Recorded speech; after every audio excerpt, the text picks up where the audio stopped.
Épisode 6. Pinocchio s'endort avec les pieds sur le poêle et au petit matin, il se réveille les pieds tout brûlés. « Auriez-vous la bonté de me donner un peu de pain ?»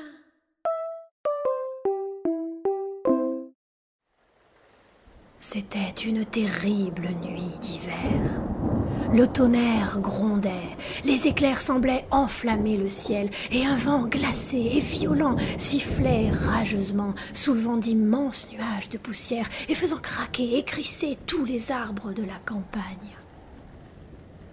Pinocchio avait très peur du tonnerre et des éclairs. Mais il avait encore plus faim que peur. Il sortit de la maison et prit la route. En une centaine de sauts, il se retrouva au village. Il arriva, la langue pendante et le souffle court, on aurait dit un chien de chasse. Il trouva le village plongé dans le noir. Il n'y avait âme qui vive. Les boutiques étaient fermées, les portes étaient closes, les fenêtres aussi, et dans les rues il n'y avait même pas un chien. On aurait dit le village des morts. Pinocchio, désespéré et affamé, tira la sonnette d'une maison et commença à la secouer sans arrêt, en pensant « à la fin, quelqu'un va sortir ». Et en effet, il apparut à la fenêtre la tête d'un vieil homme avec son bonnet de nuit. Il lui cria, tout irrité « Que voulez-vous à cette heure-ci » ? « Auriez-vous la bonté de me donner un peu de pain ?»« Attends-moi là, je reviens de suite !» répondit le petit vieux, croyant qu'il avait affaire à ces jeunes impertinents qui s'amusent la nuit à tirer les sonnettes des maisons pour embêter les gens qui dorment en paix. Après une demi-minute, la fenêtre se rouvrit et la voix du petit vieux cria à Pinocchio. « Mets-toi bien en dessous et enlève ton chapeau !»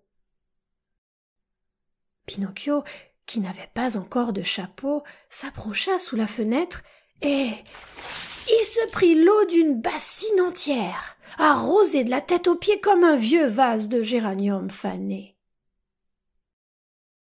Il rentra à la maison trempé comme un poussin, épuisé par la fatigue et par la faim. Et comme il n'avait pas la force de se tenir debout, il s'assit, et pour sécher ses pieds, il les posa sur le poêle plein de braise. Là, il s'endormit. Tandis qu'il dormait, ses pieds de bois prirent feu, et tout doucement ils devinrent du charbon, et tout doucement ils devinrent de la cendre. Pendant ce temps, Pinocchio continuait à dormir, et il ronflait. C'était comme si ses pieds n'étaient pas à lui. Le lendemain, lorsque le jour se leva, il s'éveilla en sursaut. On frappait à la porte. « Qui est là ?» demanda-t-il, en bâillant et en frottant ses yeux. « C'est moi !» répondit une voix. C'était la voix de Geppetto.